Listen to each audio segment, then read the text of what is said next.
Hello friends, welcome to traditional food kitchen. இன்றைக்கி நம்ம கிச்சனில் ராகி மாவு வச்சு ஒரு ஹெல்த்தியான கார அடை தான் செய்ய போகிறோம். எப்படி செய்யலான்னு பார்க்கலாம் வாங்க. இப்போ ஒரு கப் அளவு ராகி மாவு எடுத்திருக்கேன். இப்போ இந்த பாத்திரத்தில் சேர்த்துடலாம். இந்த ஒரு கப் மாவுக்கே நம்ம 5 அடை வரைக்கும் நம்ம செய்யலாம். இப்போ இது அப்படியே இருக்கட்டும். இப்போ ஒரு மிக்ஸி ஜார் எடுத்துக்கிறேன். அதில் கொஞ்சமாக கருவேப்பிலை,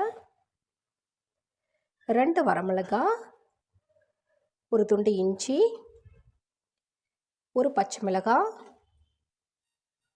ஒரு டீஸ்பூன் அளவுக்கு ஜீரகம். இப்போ இதை அப்படியே நம்ம தண்ணி சேர்க்காமல் குறைன்னு அரைச்சி எடுத்துகிட்டு வந்துடலாம். பாருங்கள், இந்த மாதிரி நல்லா குறைப்பாக அரைச்சிட்டு வந்திருக்கேன். இப்போ இதை ராகி மாவில் சேர்த்துடலாம். தேவையான அளவு உப்பு சேர்த்துடலாம். நறுக்குன்னு சின்ன வெங்காயம் சேர்த்துக்கலாம். இதுக்கு அடைக்கு நமக்கு சின்ன வெங்காயம் தான் நல்லாயிருக்கும். அதனால் சின்ன வெங்காயம் சேர்த்துக்கோங்க. பொடியாக நறுக்குன கொத்தமல்லி, கொஞ்சமாக தேங்காய் துருவல், அடுத்ததாக 1 டேபிள் ஸ்பூன் அளவுக்கு தயிர் சேர்த்துக்கோங்க, கெட்டி தயிராக. இந்த புளிப்பு கொஞ்சம் சேர்க்கும்போது ரொம்ப டேஸ்டியாக இருக்கும், அதுக்காக தான். இப்போ நம்ம எல்லாமே சேர்த்தாச்சு. இப்போ நல்லா பிசைஞ்சு விட்டுறலாம்.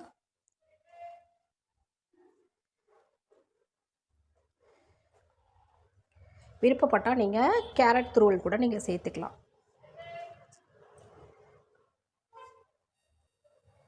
இப்போ இதை கொஞ்சம் கொஞ்சமாக தண்ணி தெளித்து நல்லா கொஞ்சம் கெட்டியாகவே நம்ம பிசைஞ்சு விட்டுறலாம்.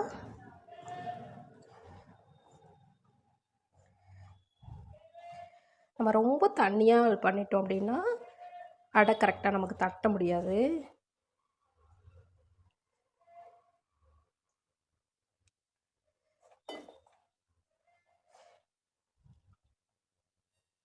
பாருங்கள், இப்போ நல்லா பிசைஞ்சு வச்சாச்சு.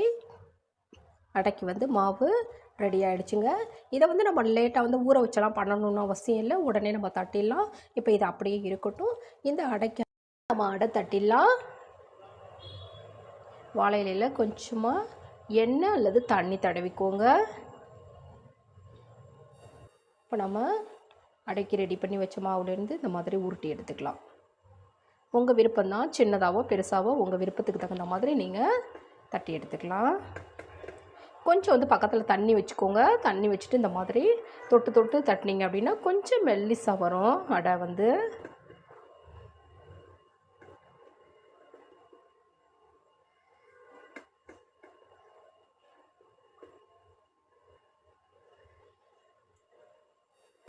பாருங்கள், இப்போ தட்டியாச்சு. நம்ம பெரியவங்க அப்படின்னா கொஞ்சம் பெருசாகவே தட்டிக்கலாம்.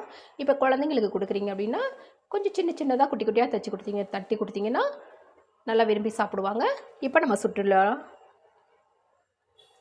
பாருங்கள், இப்போ தோசைக்கல் கொஞ்சம் நல்லா சூடாக இருக்குது. நான் எண்ணெய் தடவி வச்சுருக்கேன். இப்போ நம்ம தட்டி வச்ச அடையை அதில் போட்டுடலாம். இப்போ இது வேகிறதுக்காக கொஞ்சம் 4 சைடு நல்லெண்ணெய் சேர்த்துக்கோங்க. உங்களுக்கு ராகிக்கெல்லாம் நல்லெண்ணெய் தான் ரொம்ப நல்லாயிருக்கும். இப்போ இது நம்ம நல்லா திருப்பி போட்டு வேக வைக்கணும். இப்போ இந்த சைடு திருப்பி போட்டுடலாம்.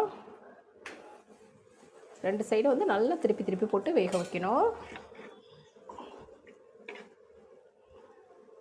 இந்த சைடு கொஞ்சம் எண்ணெய் சேர்த்துக்கலாம். இப்போ இது வெந்துட்டு இருக்கிறதுக்குள்ளே நம்ம அடுத்த அடையை தட்டிடலாம்.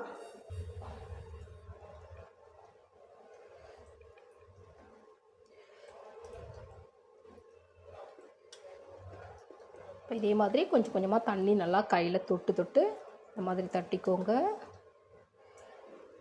அடை மாவு ரொம்பவும் டைட்டாக இருக்கக்கூடாது, அதே சமயத்தில் ரொம்ப தளர்ச்சியாகவும் இருக்கக்கூடாது. இது இடையிலாம் இந்த மாதிரி கொஞ்சம் ஹோல் மாதிரி போட்டுக்கோங்க. ஏன்னா நடுவில் எல்லாம் நல்லா உங்களுக்கு கிறிஸ்பியாக வெந்து வரும். பாருங்கள், அடை ரெடி ஆகிடுச்சு. இப்போ இதை எடுத்துடலாம்.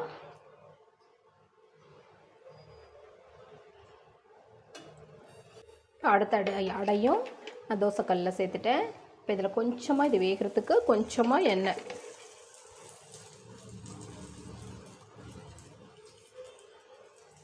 இதுவும் நல்லா கிறிஸ்பியாக வந்ததுக்கு பிறகு நம்ம எடுத்துடலாம். நல்லா திருப்பி போட்டு வேக வைக்கணும்.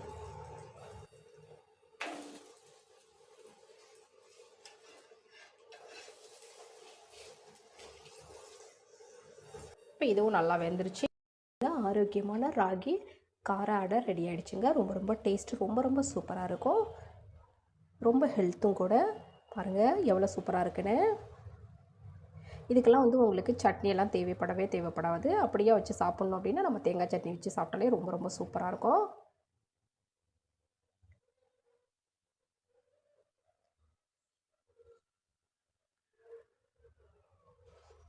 இந்த மாதிரி நீங்களும் செஞ்சு சாப்பிட்டு பாருங்கள். ரொம்ப சூப்பராக இருக்கும். நான் செய்த இந்த வீடியோ உங்களுக்கு பிடிச்சிருந்ததுன்னா மறக்காம உங்கள் ஃப்ரெண்ட்ஸ், ரிலேட்டிவ்ஸ் எல்லாருக்கும் ரொம்ப ஷேர் பண்ணுங்கள், லைக் பண்ணுங்கள்.